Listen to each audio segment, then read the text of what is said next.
In the month of October, I paused everything. I stopped making content about photography and creativity. I stopped seeing my friends and doing my typical normal stuff. I even stopped working out and lost a lot of gains. I put my typical life on pause and left for a trip to Japan for an entire month. And I took photos, of course, but that wasn't the main point. The point was to break routine, do something different, shake things up, and live life. And I have so much to share with you guys, not just photography, but experiences and life lessons. But for now, let's just start with what I did, why I did it, and what I learned. If you're a person who always thinks about doing something but can't ever seem to do it, this video is for you. The need for new, daydreaming. To be quite frank, I'm not typically a bold, adventurous, spontaneous, nomadic type of dude. In fact, I like staying at home a lot. I like staying inside, doing normal things, sticking to routines. Working out, making coffee, reading books, editing photos. The simple life. So packing up and taking off to see the world might seem like a break of character. But travel has long been an essential part of my life and motivation. Past trips to different places have changed me, motivated me to do different things, and have played a large part in my personal photography work. And so I wanted and still want travel to play a role in my future despite my existing comfort zones at home. Plus, when you stick to your daily life and routines for a while, you start to crave something different. You start to fantasize about the world out there because your normal life just becomes boring. You're going through the motions, doing the same old stuff every day, and you wonder, is this it? Is this all there is to life? Trust me, even though I do a lot of creative work and work I enjoy, I still have these thoughts. I've noticed this feeling is definitely stronger the more I hate my life though. For example, back when I'd work a job I hated or was taking classes for something I didn't really care about but was necessary or required for a degree, fantasies of a different life were much stronger. I didn't want to be there, which made me really want to be somewhere else. If you can relate or feel like you want something different in your life, travel isn't necessarily going to fix that. It can change your perspectives and give you a new direction on where you want to go, but it won't change the current life you have. The good news, however, is it can become a beacon of motivation for you if you're struggling and just need something to aim towards. Just don't blow your entire life savings on a trip. This is not an excuse to spend recklessly, either save up the money or don't go. So why Japan?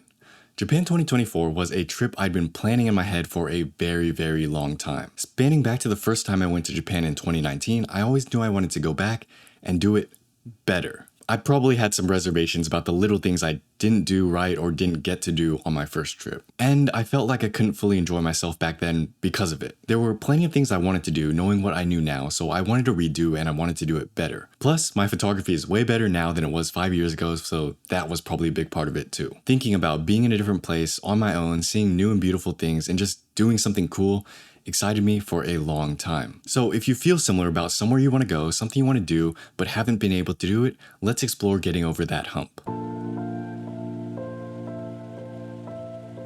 Overcoming the fear of adventure. This part of the process, some people find easy. To know what they want to do, grab their things and just do it and not really think too much about it. I have friends like this. But if you're anything like me, normal, you probably struggle quite a bit. Your future plans may conflict with the current plans you have now. You get stress, anxiety, or worry about doing something different. You really want to do this thing, but your fear pushes it off, and years go by. And I'm not just talking about the money aspect, saving and allocating resources for something like a trip. I'm talking about the mental battles we face. Telling all your friends you want to go on this trip, daydreaming and fantasizing about the trip during your job, and watching countless videos and pieces of content of other people doing the things you want to do. And this doesn't just apply for travel, this could apply for anything you want to do in life. Daydreaming without action. I've gone through this cycle so many times in my past that eventually I just got sick and tired of it, because I knew it's a trap. You could technically spend the rest of your life thinking and fantasizing and never making it into a reality. People do this with their careers, their relationships, and their health. I did it myself with this YouTube channel until one day I just decided I'm just gonna make stuff and see what happens. And I was determined to not let that similar fear get in the way of Japan 2024. So I focused, I planned, and I made it happen, sometimes through sheer willpower more than anything. And I sacrificed a lot of other things in my life to make room for it. Things like not going on casual hangouts every week to save money. Things like productivity and growth for the time I'd be away. Things like pausing my own goals in my normal life for this trip. And of course, being willing to suffer and stress for something I really wanted. It sounds rather dramatic for something that should be fun, I know, but that's what it takes, at least for me. The point is, if you got some bigger dream in your life that you've noticed yourself thinking about quite often, but progress isn't being made towards it, you need to change. You need to change the mindset and perspective you have towards approaching this thing that you want. Because you want it, and it's not going to just fall in your lap just because you want it. You need to make it happen, which means actually working and putting time and effort towards that thing, sacrificing time and effort in other areas, and overcoming your fear and objections to negative emotions. It'll suck for some time, but it'll be worth it. Revival and transformation, a different person.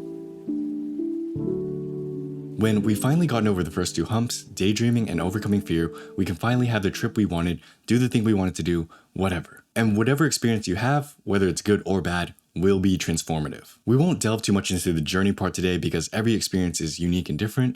I'll also talk more about my photography experience in future videos, but let's just talk about the return part for now. When you come back from this trip you have, or quit the job you hate, or go through whatever thing that's been nagging at you, you will become a different person. This is summed up by the quote we're all familiar with. No man steps in the same river twice, for it is not the same river and he is not the same man. Heraclitus. Whether or not this transformation will be positive, I can't say, but you will be different. Because you aren't even the exact same person as you were yesterday. Similar, sure, but the you from yesterday hasn't done what the you from today has done. So let's talk about some of these positive changes. This thing that it feels like you sacrificed so much for will be worth it. Because regardless of what happened in your trip, you will have gained a new strength in life. One that you can actually create change in your own life. One where you've actually taken action on your dreams and fantasies and did what you said you wanted to do. Right? It's the difference between you saying you want to do something and you actually having done it. Having that on your resume of life is a powerful thing because you can take and apply that to any and everything you want to do in the future. The hurdle and the jump we have to make isn't as foreign because we've done it before. And it'll lead us to doing many more bigger and better things. It's just the first hurdle, the first jump can be quite hard. We'll talk more about how to overcome that in a little bit. In addition to that, this experience or change can actually invigorate you. It's often we think of this stuff like change to be taxing and quite effortful. And it's true, it can be. It takes time, energy, and resources to plan for a big trip or muster up the courage to change your job. But going on a life-changing trip can leave you with more energy and excitement when you come back. Or changing from a job you hate can take a lot of energy at first, but can leave you with so much more because you're in such a better situation now. So although sacrificing for these things can feel like a pause in your health, goals, and life, they can actually make you more fulfilled and more productive than ever. These are just a few positive outcomes that I think make it worth it. And I'd encourage you to focus on this aspect. So let's bring this together.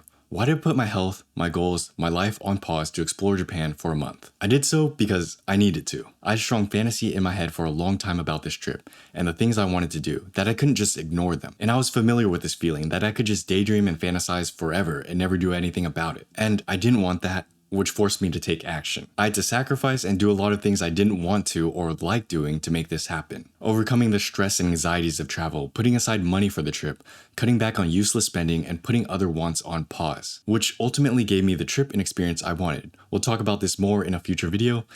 It was awesome, by the way. And instead of being an actual pause in my life, I think it'll boost not only my creativity, my productivity, but also just my overall fulfillment. I'm not the same person I was before I left. And that might be a good thing. So say you have something of your own in mind that you want to do but can't seem to do it. It could be going on a trip, changing jobs, or working out more. You have the idea in mind. How do you actually do it? The biggest takeaway, besides all this dramatic philosophical stuff, is to start with something tiny. You see, I didn't start off with my big trip, Japan 2024. I built up to it with small changes and things I was capable of doing in that present moment. Stuff like smaller trips, weekend camping trips, smaller plane flights. Stuff like creative projects I worked on to turn fantasy into reality. And little everyday stuff like working out, eating healthier, etc. Those small changes built momentum in giving me confidence that I could spark change until they eventually built upon themselves for a bigger goal like this. And they did just make the planning and allocating part of this trip so much easier. So do something small like making your bed, brushing your teeth twice a day, drinking more water, etc. They may seem small and irrelevant, but little by little, they'll add up. Progress into more medium-sized goals, and then when you feel ready, start aiming for this bigger dream or fantasy you've got. I hope this helped. If you'd like to help support my future trips, the link to my website is down below. You can also support me by checking out my latest photography zine, The Sinking Sun. And if you just want to build a solid foundation with photography, check out Photography Essentials. It's free. Big thank you to everyone who signed up so far. I'm quite surprised and overwhelmed by how many of you guys did enroll. And I hope that you found something useful in there. Thanks as always for watching. I'll see you in another video. Peace.